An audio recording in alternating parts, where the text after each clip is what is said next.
ಸ್ನೇಹಿತರೆ ನಮಸ್ಕಾರ. ಚರಿತ್ರೆ ನ್ಯೂಸ್ ರೌಂಡ್ ಅಪ್ಗೆ ನಿಮಗೆಲ್ಲ ಪ್ರೀತಿಯ ಸ್ವಾಗತ. ಜಾರ್ಖಂಡ್ನಲ್ಲಿ ಇಂಡಿಯಾ ಮೈತ್ರಿಕೂಟ ಅಧಿಕಾರಕ್ಕೇರಿದ್ರೂ ಕಾಂಗ್ರೆಸ್ಗೆ ನಿರಾಸೆಯಾಗಿದೆ. ಉಪಮುಖ್ಯಮಂತ್ರಿ ಸ್ಥಾನದ ನಿರೀಕ್ಷೆಯಲ್ಲಿದ್ದ ಕೈ ಪಕ್ಷಕ್ಕೆ ಹೇಮಂತ್ ಸೊರೇನ್ ಶಾಕ್ ನೀಡಿದ್ದಾರೆ. ಹೊಸ ಸಂಪುಟದಲ್ಲಿ ಕಾಂಗ್ರೆಸ್ಗೆ ಡಿಸಿಎಂ ಪೋಸ್ಟ್ ನೀಡಲು ಹೇಮಂತ್ ನಿರಾಕರಿಸಿದ್ದಾರೆ. ಮೂಲಗಳ ಪ್ರಕಾರ ಕಾಂಗ್ರೆಸ್ಗೆ 4 ಸಚಿವ ಸ್ಥಾನ ಸಿಗಲಿದ್ದರೆ ಆರ್ಜೆಡಿಯಿಂದ ಓರ್ವ ಶಾಸಕರಿಗೆ ಮಂತ್ರಿ ಪದವಿ ಸಿಗಲಿದೆ. ಉಳಿದಂತೆ ಹಳೆಯ ವ್ಯವಸ್ಥೆಯೇ ಮುಂದುವರಿಯಲಿದೆ ಅಂತ ಜೆಎಂಎಂ ಸ್ಪಷ್ಟನೆ ನೀಡಿದೆ. ಸತತ 2ನೇ ಅವಧಿಗೆ ಅಧಿಕಾರಕ್ಕೇರುತ್ತಿರುವ ಜೆಎಂಎಂ ಈ ಬಾರಿ ಸರ್ಕಾರ ರಚನೆಯಲ್ಲಿ ಎಚ್ಚರಿಕೆ ಹೆಜ್ಜೆ ಇಡಲು ಪ್ರಯತ್ನ ಮಾಡ್ತಾ ಇದೆ. ಇನ್ನು ಗೆದ್ದ ಹುಮ್ಮಸ್ಸಿನಲ್ಲಿರುವ ಹೇಮಂತ್ ಸೊರೇನ್ ಇಂಡಿ ಕೂಟದ ನಾಯಕರನ್ನ ಭೇಟಿಯಾಗಿದ್ದಾರೆ.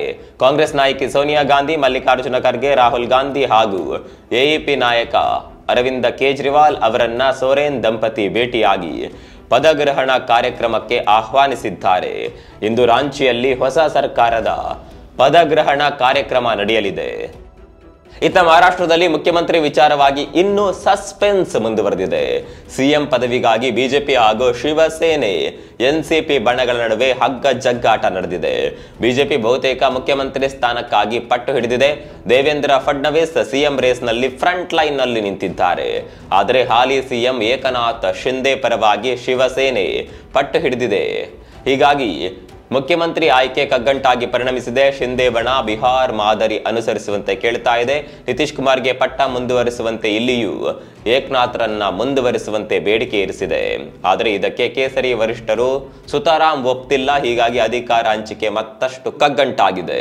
ಇದರ ನಡುವೆ ಕಳೆದ ವಿಧಾನಸಭಾ ಅವಧಿ ಮುಕ್ತಾಯವಾಗಿದ್ದು ಸಿಎಂ ಸ್ಥಾನಕ್ಕೆ ಏಕನಾಥ್ ಶಿಂದೆ ಔಪಚಾರಿಕವಾಗಿ ರಾಜೀನಾಮೆ ನೀಡಿದ್ದಾರೆ. ಹೀಗಾಗಿ ಹೊಸ ಸರ್ಕಾರ ರಚನೆಯ ಪ್ರಕ್ರಿಯೆಗಳಿಗೆ ವೇಗ ಸಿಕ್ಕಿದೆ. ಸದ್ಯ ಈಗಿರುವ ಮಾಹಿತಿ ಪ್ರಕಾರ ದೇವೇಂದ್ರ ಫಡ್ನವೀಸ್ ಅವರೇ ಮುಖ್ಯಮಂತ್ರಿ ಪದವಿಗೆ ಫೈನಲ್ ಅನ್ನುವ ಸುದ್ದಿಗಳು ಓಡಾಡ್ತಿದೆ. ಆದರೆ ಕೊನೆ ಗಳಿಗೆಯಲ್ಲಿ ಏನ್ ಬೇಕಾದ್ರೂ ಆಗಬಹುದಾಗಿದೆ. ಅಮೆರಿಕದ ಲಂಚದ ಆರೋಪದ ಬೆನ್ನಲ್ಲೇ ಪಾತಾಳ ಕಂಡಿದ್ದ ಅದಾನಿ ಕಂಪನಿ ಷೇರುಗಳು ಮತ್ತೆ ಚೇತರಿಕೆ ಕಂಡಿವೆ. ಕಂಪನಿ ಆರೋಪದ ಕುರಿತಂತೆ ನೀಡಿದ ಸ್ಪಷ್ಟನೆಯಿಂದಾಗಿ ಷೇರುಗಳಲ್ಲಿ ಭಾರಿ ಜಿಗಿತ ಕಂಡು ಬಂದಿದೆ. ಗೌತಮ್ ಅದಾನಿ, ಸಾಗರ್ ಅದಾನಿ ಮತ್ತು ವಿನೀತ್ ಜೈನ್ ವಿರುದ್ಧ ಅಮೆರಿಕದ ವಿದೇಶಿ ಭ್ರಷ್ಟಾಚಾರ ಕಾಯ್ದೆಯಡಿ ಲಂಚದ ಆರೋಪ ಹೊರಿಸಲಾಗಿಲ್ಲ ಅಂತ ಅದಾನಿ ಗ್ರೂಪ್ ಕಂಪನಿ ಸ್ಪಷ್ಟಪಡಿಸಿದೆ. ಇಂತಹ ವರದಿಗಳಲ್ಲಿ ಹೊರಳಿಲ್ಲ. ಇದು ಸಂಪೂರ್ಣ ಕಟ್ಟುಕತೆ ಅಂತ ಕಂಪನಿಯ ಹೇಳಿಕೆ ತಿಳಿಸಿದೆ. ಈ ಹೇಳಿಕೆ ಹೊರಬೀಳ್ತಾ ಇದ್ದಂತೆ ಬುಧವಾರ ಷೇರುಪೇಟೆಯಲ್ಲಿ ಮತ್ತೆ ಸಂಚಲನ ಕಂಡುಬಂತು.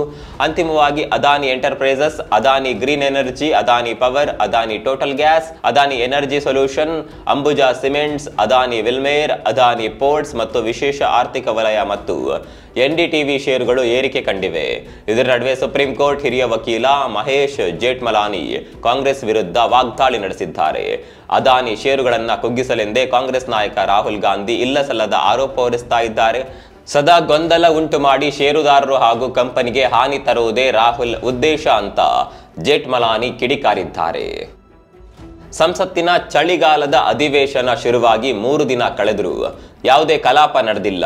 ಬುಧವಾರ ಉಭಯ ಸದನಗಳಲ್ಲಿ ಅದಾನಿ ವಿರುದ್ಧದ ಲಂಚದ ಆರೋಪ ಹಾಗೂ ಸಂಬಾಲ್ ಹಿಂಸಾಚಾರ ವಿಚಾರ ಪ್ರಸ್ತಾಪವಾಗಿ ಕೋಲಾಹಲ ಉಂಟಾಯಿತು. ವಿಪಕ್ಷಗಳು ಈ 2 ವಿಷಯಗಳನ್ನು ಮುಂದಿಟ್ಕೊಂಡು ಗದ್ದಲ ಉಂಟು ಮಾಡಿದವು. ಇದರಿಂದಾಗಿ ಉಭಯ ಸದನಗಳು 2 ಬಾರಿ ಮುಂದೂಡಿಕೆ ಮಾಡಲ್ಪಟ್ಟವು. ಆದರೆ ಮತ್ತೆ ಸದನ ಸಮಾವೇಶಗೊಂಡರೂ ಪರಿಸ್ಥಿತಿ ತಹಬದಿಗೆ ಬರಲಿಲ್ಲ. ಹೀಗಾಗಿ ಅಂತಿಮವಾಗಿ 2 ಸದನಗಳ ಕಾರ್ಯಕಲಾಪಗಳನ್ನು ಗುರುವಾರಕ್ಕೆ ಮುಂದೂಡಿಕೆ ಮಾಡಲಾಗಿದೆ. ಮಂಗಳವಾರ ಸಂವಿಧಾನ ದಿನದ ಆಚರಣೆ ನಿಮಿತ್ತವಾಗಿ ಕಾರ್ಯಕಲಾಪಗಳು ನಡೆದಿರಲಿಲ್ಲ.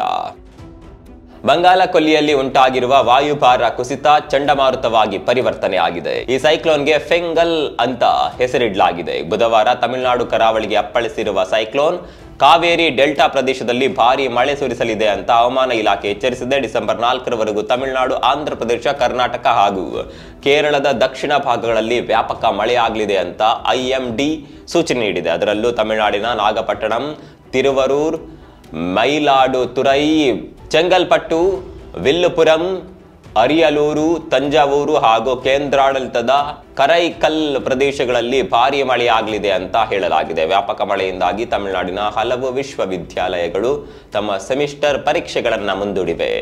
ರಾಜಧಾನಿ ಚೆನ್ನೈನಲ್ಲಿ ನಿರಂತರ ಮಳೆಯಾಗ್ತಿದ್ದು ತಗ್ಗು ಪ್ರದೇಶಗಳಲ್ಲಿ ಮತ್ತೆ ನೆರೆ ಆತಂಕ ಶುರುವಾಗಿದೆ. ಪಟ್ಟಿನಪಾಕಂ ಬೀಚ್ನಲ್ಲಿ ಆಳೆತ್ತರದ ಅಲೆಗಳು ಕಂಡುಬಂದಿವೆ. ಸಮುದ್ರಕ್ಕೆ ಇಳಿಯದಂತೆ ಮೀನುಗಾರರಿಗೆ ಮುನ್ಸೂಚನೆ ನೀಡಲಾಗಿದೆ. ಇನ್ನು ಸೈಕ್ಲೋನ್ ಎಫೆಕ್ಟ್ನಿಂದಾಗಿ ಕರ್ನಾಟಕದ ದಕ್ಷಿಣ ಒಳನಾಡಿನಲ್ಲೂ ಅಲ್ಲಲ್ಲಿ ಚದುರಿದಂತೆ ಮಳೆಯಾಗಲಿದೆ. ಚಳಿಯೊಂದಿಗೆ ಮಳೆ ವಾತಾವರಣ ಹಲವು ಆರೋಗ್ಯ ಸಂಬಂಧಿ ಸಮಸ್ಯೆಗಳಿಗೆ ಕಾರಣವಾಗಿದೆ. ಒಲಿಂಪಿಕ್ಸ್ ಪದಕ ವಿಜೇತ ಕುಸ್ತಿಪಟು ಬಜರಂಗ್ ಪೂನಿಯಾರಿಗೆ 4 ವರ್ಷಗಳ ಕಾಲ ನಿಷೇಧ ಹೇರಲಾಗಿದೆ. ರಾಷ್ಟ್ರೀಯ ಉದ್ದೀಪನ ಮದ್ದು ತಡೆ ಘಟಕ ಪೂನಿಯಾರನ್ನ ಆಟದಿಂದ ಅನರ್ಹಗೊಳಿಸಿದೆ. ಡೋಪಿಂಗ್ ವಿಚಾರವಾಗಿ ನಿಯಮ ಉಲ್ಲಂಘಿಸಿದ ಆರೋಪದ ಮೇರೆಗೆ ಈ ಕ್ರಮ ಕೈಗೊಳ್ಳಲಾಗಿದೆ ಅಂತ ನಾಡಾ ತಿಳಿಸಿದೆ. ಈ ಆದೇಶದ ಪ್ರಕಾರ ಪೂನಿಯಾ ಇನ್ನು 4 ವರ್ಷಗಳ ಕಾಲ ಯಾವುದೇ ರಾಷ್ಟ್ರೀಯ ಅಂತಾರಾಷ್ಟ್ರೀಯ ಕುಸ್ತಿ ಆಡುವಂತಿಲ್ಲ.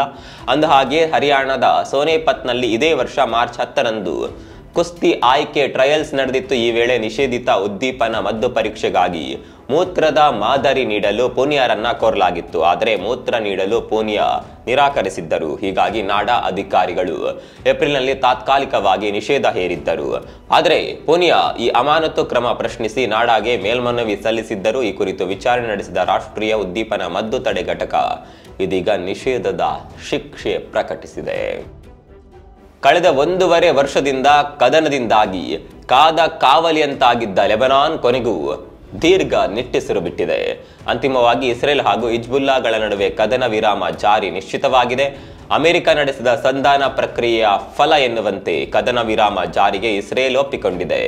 ಇಸ್ರೇಲ್ ಪ್ರಧಾನಿ ನೆತನ್ಯಾಹು ಯುದ್ಧ ವಿರಾಮ ಪ್ರಸ್ತಾಪನೆಯನ್ನ ಸಂಪುಟದಲ್ಲಿ ಮಂಡಿಸಿದ್ದು ಅನುಮೋದನೆ ಪಡೆದುಕೊಂಡಿದ್ದಾರೆ. ಹೀಗಾಗಿ ಬುಧವಾರ ಬೆಳಗ್ಗೆಯಿಂದಲೇ ಯುದ್ಧ ವಿರಾಮ ಜಾರಿಗೆ ಬಂದಿದೆ.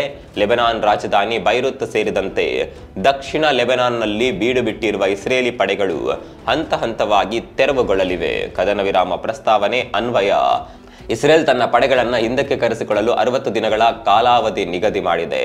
ಇಸ್ರೇಲ್ ಲೆಬನಾನ್ ಗಡಿಗುಂಟ ಹಿಜ್ಬುಲ್ಲಾಗಳು ಪುನಃ ಶಿಬಿರಗಳನ್ನು ಸ್ಥಾಪಿಸದಂತೆ ನೋಡಿಕೊಳ್ಳಲು ತಾಕೀತು ಮಾಡಲಾಗಿದೆ. ಇದಕ್ಕಾಗಿ ಲೆಬನಾನ್ ಮಿಲಿಟರಿ ಪಡೆ ಉಪಸ್ಥಿತಿಯ ಬಳಿಕ ಸೇನೆ ಹಿಂದೆಗೆತ ಪ್ರಕ್ರಿಯೆ ಮುಕ್ತಾಯಗೊಳ್ಳಲಿದೆ ಅಂತ ಇಸ್ರೇಲ್ ಹೇಳಿದೆ. ಅಲ್ಲದೆ ಮುಂದಿನ ದಿನಗಳಲ್ಲಿ ಹಿಜ್ಬುಲ್ಲಾ ನಿಯಮ ಉಲ್ಲಂಘಿಸಿದ್ರೆ ಮತ್ತೊಮ್ಮೆ ದಾಳಿ ಶತಸಿದ್ಧ ಅಂತ ಇಸ್ರೇಲ್ ಪ್ರಧಾನಿ ನೆತನ್ಯಾಹು ಹೇಳಿದ್ದಾರೆ. ಇನ್ನು ಹಿಜ್ಬುಲ್ಲಾ ಕದನ ವಿರಾಮ ಪ್ರಸ್ತಾವನೆ ಒಪ್ಪಿಕೊಂಡಿದ್ದಕ್ಕೆ ಹೌತಿ ಉಗ್ರರ ಗುಂಪು ಬೆಂಬಲಿಸಿದೆ. ಸರಿಯಾದ ಸಮಯದಲ್ಲಿ ಸರಿಯಾದ ನಿರ್ಧಾರ ಅಂತ ಹೌತಿ ಬಂಡುಕೋರರು ಹಿಜ್ಬುಲ್ಲಾ ನಿರ್ಧಾರವನ್ನ ಸ್ವಾಗತಿಸಿದ್ದಾರೆ. ಇದರ ಮಧ್ಯೆ ಲೆಬನಾನ್ನಲ್ಲಿ ಕದನ ವಿರಾಮ ಜಾರಿಯಿಂದಾಗಿ ನಾಗರಿಕರಲ್ಲಿ ಸಂತಸ ಮೂಡಿದೆ. ವಲಸೆ ಹೋಗಿದ್ದ ಅನೇಕರು ಮರಳಿ ತಮ್ಮ ಗೂಡಿಗೆ ಸೇರ್ತಾ ಇದ್ದಾರೆ. ಇನ್ನು ಇತ್ತ ಗಾಜಾದಲ್ಲಿ ಮಾತ್ರ ಪರಿಸ್ಥಿತಿ ಬದಲಾಗಿಲ್ಲ. ಗಾಜಾ ಪಟ್ಟಿಯಲ್ಲಿ ಆಹಾರಕ್ಕಾಗಿ ಹಾಹಾಕಾರ ಎದ್ದಿದೆ. ಮತ್ತೊಂದೆಡೆ ಇಸ್ರೇಲಿ ಪಡೆಗಳು ಈ ಕದನ ವಿರಾಮದ ನಿಯಮಗಳು ಗಾಜಾಗೆ ಅನ್ವಯವಾಗಲಾರವು ಅಂತ ಪುಕಾರು ಎಬ್ಬಿಸಿವೆ. ಪಾಕಿಸ್ತಾನದಲ್ಲಿ ಮತ್ತೆ ರಾಜಕೀಯ ಹಿಂಸಾಚಾರ ಭುಗಿಲೆದ್ದಿದೆ. ಮಾಜಿ ಪ್ರಧಾನಿ ಮತ್ತು ಪಿಟಿಐ ಮುಖ್ಯಸ್ಥ ಇಮ್ರಾನ್ ಖಾನ್ ಬೆಂಬಲಿಗರು ಬೀದಿಗಿಳಿದು ಪ್ರತಿಭಟನೆ ನಡೆಸ್ತಾ ಇದ್ದಾರೆ. ಪಾಕ್ ಜೈಲಿನಲ್ಲಿರುವ ಇಮ್ರಾನ್ ಖಾನ್ ಬಿಡುಗಡೆಗೆ ಒತ್ತಾಯಿಸಿ ಪ್ರತಿಭಟನಾಕಾರರು ಬೀದಿಗಿಳಿದಿದ್ದು ಇಸ್ಲಾಮಾಬಾದ್ನಲ್ಲಿ ಹಿಂಸಾಚಾರ ನಡೆಸಿದ್ದಾರೆ. ಘರ್ಷಣೆಯಲ್ಲಿ ಕನಿಷ್ಠ 5 ಮಂದಿ ಸಾವಿಗೀಡಾಗಿದ್ದಾರೆ. ಮೃತರ ಪೈಕಿ 4 ಪಾಕ್ ಸೇನೆಯ ಯೋಧರಾಗಿದ್ದಾರೆ. ಹೀಗಾಗಿ ಸರ್ಕಾರ ಕಂಡಲ್ಲಿ ಗುಂಡಿಕ್ಕುವ ಆದೇಶ ನೀಡಿದೆ. ಪ್ರತಿಭಟನೆ ರಾಷ್ಟ್ರವ್ಯಾಪಿಯಾಗಿ ಹಬ್ಬುತ್ತಿರುವ ಹಿನ್ನೆಲೆಯಲ್ಲಿ ಪಾಕ್ ಸರ್ಕಾರ ಈ ಕ್ರಮ ಕೈಗೊಂಡಿದೆ. ಭದ್ರತೆಗಾಗಿ ಆರ್ಟಿಕಲ್ 245 ಬೆಟಾಲಿಯನ್ ನಿಯೋಜಿಸಲಾಗಿದೆ. ಇಲ್ಲಿವರೆಗೆ ಘಟನೆಯಲ್ಲಿ 120ಕ್ಕೂ ಅಧಿಕ ಮಂದಿ ಗಾಯಗೊಂಡಿದ್ದಾರೆ. ಸೋಷಿಯಲ್ ಮೀಡಿಯಾ ಬಳಕೆ ವಿಚಾರದಲ್ಲಿ ಆಸ್ಟ್ರೇಲಿಯಾ ಕ್ರಾಂತಿಕಾರಿ ಹೆಜ್ಜೆ ಇಟ್ಟಿದೆ. 16 ವರ್ಷದೊಳಗಿನ ಮಕ್ಕಳಿಗೆ ಸಾಮಾಜಿಕ ಮಾಧ್ಯಮಗಳ ಬಳಕೆ ಮೇಲೆ ನಿಷೇಧ ಹೇರಲು ಸಜ್ಜಾಗಿದೆ. ಇದಕ್ಕಾಗಿ ಆಸ್ಟ್ರೇಲಿಯಾ ಸಂಸತ್ತು ಕರಡು ರೂಪಿಸಿದೆ. ಆಸ್ಟ್ರೇಲಿಯಾ ಕೆಳಮನೆ ದಾಖಲೆಯ 102 ಮತಗಳ ಬೆಂಬಲದೊಂದಿಗೆ ಮಸೂದೆಗೆ ಅಂಕಿತ ಹಾಕಿದೆ. ಮೇಲ್ಮನೆ ಸೆನೆಟ್ನಲ್ಲೂ ವಿಧೇಯಕ ಚರ್ಚೆಗೆ ಬಂದಿದೆ. ನವೆಂಬರ್ ಅಂತ್ಯದ ವೇಳೆಗೆ ವಿಧೇಯಕಕ್ಕೆ ಅಂಕಿತ ಸಿಗುವ ಸಾಧ್ಯತೆ ಇದೆ. ಮಕ್ಕಳ ಮಾನಸಿಕ ಹಾಗೂ ದೈಹಿಕ ಚಟುವಟಿಕೆಯ ಮೇಲೆ ಸೋಷಿಯಲ್ ಮೀಡಿಯಾಗಳು ಬೀರುತ್ತಿರುವ ಪರಿಣಾಮಗಳನ್ನು ಗಮನದಲ್ಲಿಟ್ಟುಕೊಂಡು ಈ ಕರಡು ರೂಪಿಸಲಾಗಿದೆ. ಪ್ರಧಾನಮಂತ್ರಿ ಆಂಥೋನಿ ಅಲ್ಬನೀಸ್ ಕಾಯ್ದೆ ವಿಚಾರವಾಗಿ ಉಭಯ ಸದನಗಳಲ್ಲಿ ವಿಪಕ್ಷಗಳಿಂದ ಬೆಂಬಲ ಪಡೆಯುವಲ್ಲಿ ಯಶಸ್ವಿಯಾಗಿದ್ದಾರೆ. ದ್ವೇಷದ ರಾಜಕಾರಣ ಕೇವಲ ಭಾರತಕ್ಕೆ ಮಾತ್ರ ಸೀಮಿತವಾಗಿಲ್ಲ. ಅನ್ಯ ರಾಷ್ಟ್ರಗಳಲ್ಲೂ ಭಾರತವನ್ನ ಮೀರಿಸುವಂತೆ ದ್ವೇಷದ ರಾಜಕಾರಣ ನಡೀತಾ ಇದೆ. ಇದಕ್ಕೆ ತಾಜಾ ಉದಾಹರಣೆ ಅಂದರೆ ಫಿಲಿಪೈನ್ಸ್. ಈ ದ್ವೀಪ ರಾಷ್ಟ್ರದಲ್ಲಿ ಅಧ್ಯಕ್ಷ ಉಪಾಧ್ಯಕ್ಷರ ನಡುವೆ ರಾಜಕೀಯ ಜಂಗಿ ಕುಸ್ತಿ ನಡೆದಿದೆ. ಸದನದಲ್ಲೇ ಅಧ್ಯಕ್ಷರಿಗೆ ಧಮಕಿ ಹಾಕಿದ ಆರೋಪದ ಮೇಲೆ ಫಿಲಿಪೈನ್ಸ್ ಉಪಾಧ್ಯಕ್ಷೆ ಸಾರಾ ಡುಟಾರ್ಟೆ ಮತ್ತು ಅವರ ಭದ್ರತಾ ಸಿಬ್ಬಂದಿ ವಿರುದ್ಧ ಕ್ರಿಮಿನಲ್ ಕೇಸ್ ದಾಖಲಾಗಿದೆ. ಬುಧವಾರ ಫಿಲಿಪೈನ್ಸ್ ಪೊಲೀಸ್ ಅಧಿಕಾರಿಗಳು ಸಾರಾ ವಿರುದ್ಧ ಕ್ರಿಮಿನಲ್ ದೂರು ದಾಖಲಿಸಿಕೊಂಡಿದ್ದಾರೆ. ಅಂದಹಾಗೆ ಅಧ್ಯಕ್ಷ ಫರ್ಡಿನಾಂಡ್ ಮಾರ್ಕೋಸ್ ಜೂನಿಯರ್ ಹಾಗೂ ಅವರ ಪತ್ನಿ ವಿರುದ್ಧ ಸಾರಾ ಸಾರ್ವಜನಿಕವಾಗಿ ಬೆದರಿಕೆ ಹಾಕಿದ್ದರು ಎನ್ನಲಾಗಿದೆ. ಸಾರಾ ತಂದೆ ರೋಡ್ರಿಗೋ ಡುಟೆರ್ಟೆ ಹಾಗೂ ಹಾಲಿ ಅಧ್ಯಕ್ಷ ಫರ್ಡಿನಾಂಡ್ ಮಾರ್ಕೋಸ್ ಕುಟುಂಬಗಳ ನಡುವೆ ದಶಕಗಳಿಂದ ರಾಜಕೀಯ ಕಿತ್ತಾಟವಿದೆ. ಅದರ ಮುಂದುವರಿದ ಭಾಗದಂತೆ ಇದೀಗ ದೇಶದ ಉಪಾಧ್ಯಕ್ಷರ ಮೇಲೆಯೇ ಕೊಲೆ ಬೆದರಿಕೆಯ ಕೇಸ್ ಜಡಿಯಲಾಗಿದೆ. ಇದಾಗಿತ್ತು ಇವತ್ತಿನ ಪ್ರಮುಖ ಸುದ್ದಿಗಳು. ನಾಳೆ ಮತ್ತೆ ಭೇಟಿಯಾಗೋಣ. ಅಲ್ಲಿವರೆಗೂ ನಮಸ್ಕಾರ.